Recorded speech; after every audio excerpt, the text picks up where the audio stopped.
Hello नमस्कार दोस्तों, स्वागत है आप सभी का हमारे YouTube चैनल गुंजन गुरुजी पे। दोस्तों आज हम आप लोगों के लिए जीके जीएस के टॉप 25 अति महत्वपूर्ण प्रश्न के बारे में इस वीडियो में बताएंगे, इसलिए आप वीडियो के अंत तक बने रहिएगा।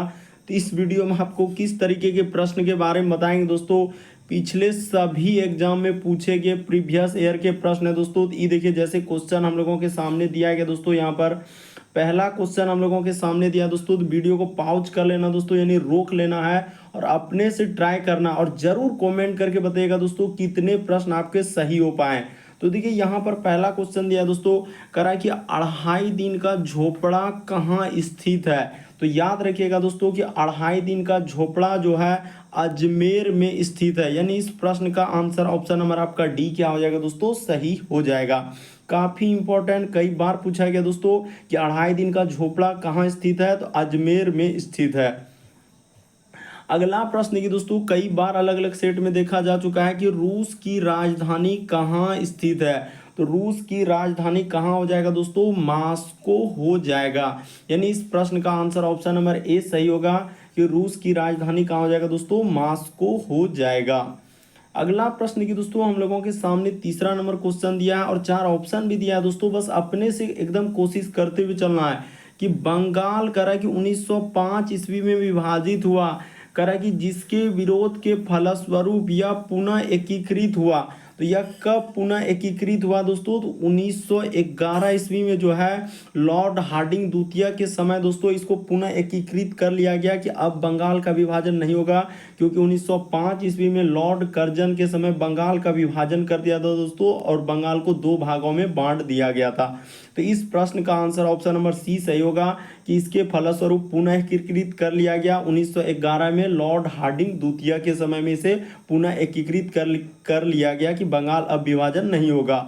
अगला प्रश्न की दोस्तों हम लोगों के सामने चौथा नंबर क्वेश्चन दिया है, करा कि सारे प्रीवियस पेपर के दोस्तों जो अलग अलग एग्जाम में आप किसी भी गवर्नमेंट एग्जाम की तैयारी कर रहे हैं दोस्तों, ये वीडियो सभी एग्जाम के लिए, जितने भी कॉम्पिटेटिव एग्जाम है सभी के लिए मोस्ट इंपॉर्टेंट। करा कि 1907 के कांग्रेस के सूरत अधिवेशन की अध्यक्षता किसने किया था। तो याद रखिएगा दोस्तों कि 1907 ईस्वी में कांग्रेस अधिवेशन की अध्यक्षता जो है हम लोगों का किसने किया दोस्तों, यानी कि डॉक्टर रास बिहारी घोष। यानी इस प्रश्न का आंसर ऑप्शन नंबर ए क्या हो जाएगा दोस्तों, सही हो जाएगा कि 1907 के कांग्रेस के सूरत अधिवेशन की अध्यक्षता किसने किया है, तो डॉक्टर रास बिहारी घोष ने। यानी ऑप्शन नंबर ए क्या हो जाएगा, इस प्रश्न का आंसर होगा।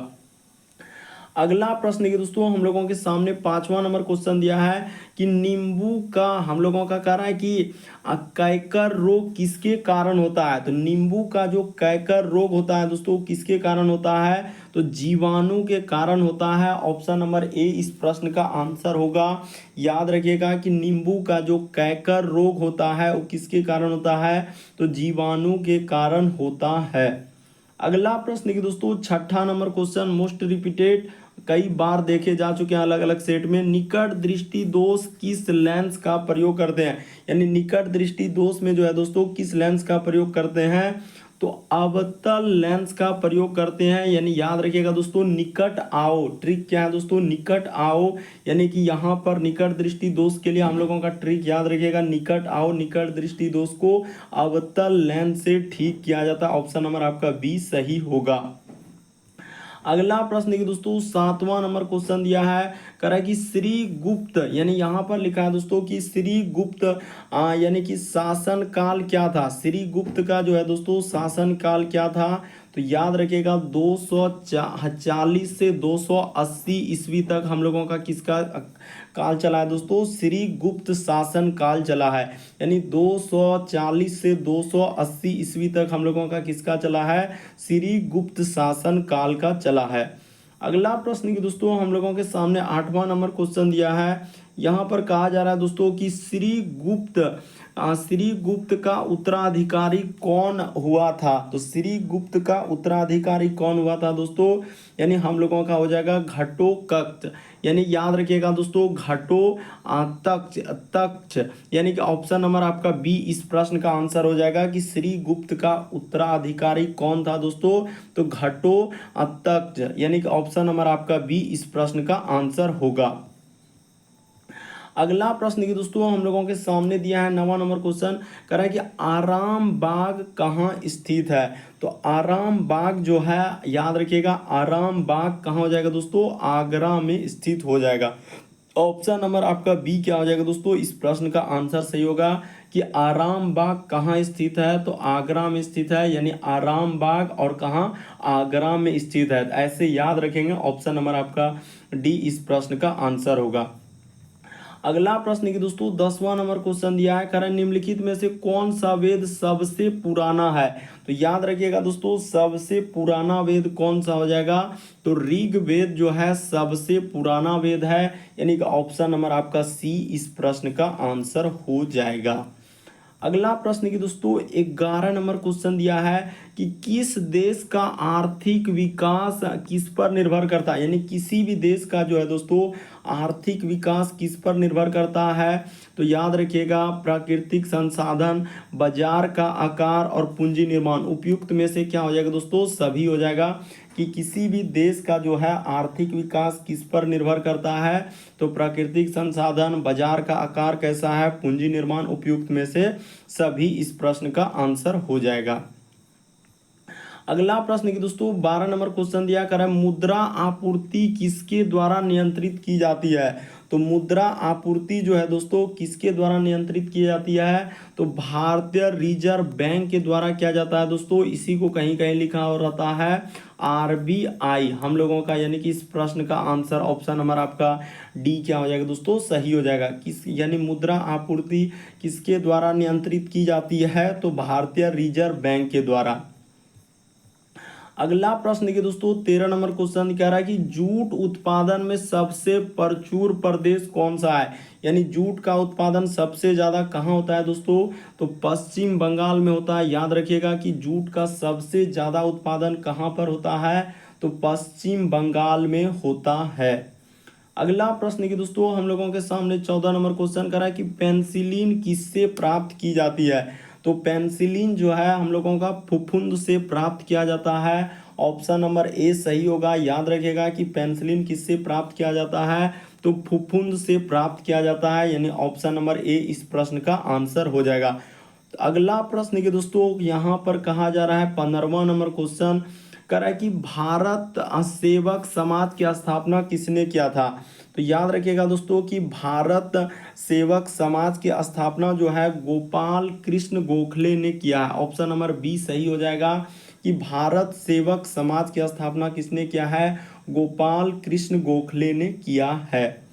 अगला प्रश्न के दोस्तों हम लोगों के सामने 16वां नंबर क्वेश्चन करा है कि भारत के नियंत्रक एवं महालेखा परीक्षक का कार्यकाल कितने वर्षों का होता है। ये भी प्रश्न काफी इंपॉर्टेंट कि भारत के नियंत्रक एवं महालेखा परीक्षक का कार्यकाल कितने साल के लिए होता है दोस्तों, 6 वर्षों के लिए होता है, यानी ऑप्शन नंबर आपका डी क्या हो जाएगा दोस्तों, सही हो जाएगा कि भारत के नियंत्रक एवं महालेखा परीक्षक का कार्यकाल जो है 6 वर्षों का होता है। अगला प्रश्न देखिए दोस्तों कह रहा है लिखित संविधान की देश की परंपरा से शुरू हुआ है, यानी लिखित संविधान जो है दोस्तों, यानी कह रहा है कि लिखित संविधान की देश की यानी किस देश से, यानी कि किस देश से परंपरा से शुरू हुआ है दोस्तों। यहाँ पर टाइपिंग में थोड़ा सा मिस्टेक है, लेकिन याद रखिएगा इस प्रश्न का आंसर क्या हो जाएगा, अमेरिका से हुआ है। यानी लिखित संविधान की परंपरा जो है किस देश से शुरू हुआ है, तो अमेरिका से हुआ है। इस प्रश्न का आंसर क्या हो जाएगा दोस्तों, डी सही हो जाएगा कि लिखित संविधान की परंपरा जो है अमेरिका से शुरू हुआ है।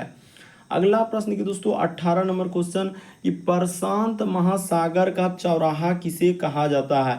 तो प्रशांत महासागर का चौराहा जो है हवाई द्वीप को कहा जाता है। ऑप्शन नंबर ए इस प्रश्न का आंसर होगा कि प्रशांत महासागर का चौराहा जो है हवाई द्वीप को कहा जाता है।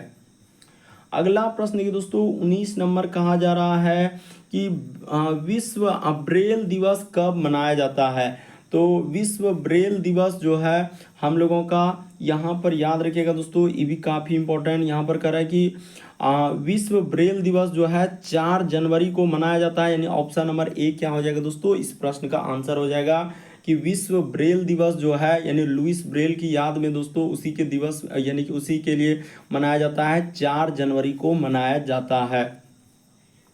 अगला प्रश्न देखिए दोस्तों, 20वां नंबर क्वेश्चन दिया है कि भारत का राष्ट्रीय गान किस उपन्यास से लिया गया है। तो भारत का राष्ट्रीय गान जो है दोस्तों किस उपन्यास से लिया गया है, तो आनंद मठ से लिया गया है। इस प्रश्न का आंसर ऑप्शन नंबर ए सही होगा कि भारत का राष्ट्रीय गान किस उपन्यास से लिया गया है, तो आनंद मठ से लिया गया है।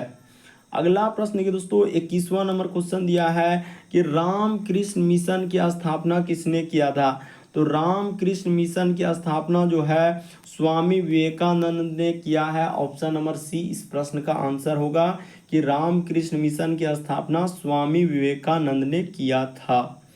अगला प्रश्न देखिए दोस्तों, 22 नंबर क्वेश्चन दिया है कर द वाइट टाइगर उपन्यास किसने लिखा है। तो द वाइट उपन्यास टाइगर के लेखक कौन हो जाएंगे दोस्तों, तो याद रखिएगा कि द वाइट टाइगर उपन्यास के लेखक अरविंद अडिग हो जाएंगे। ऑप्शन नंबर ए इस प्रश्न का आंसर होगा कि द वाइट टाइगर उपन्यास के लेखक कौन हो जाएंगे, अरविंद अडिग।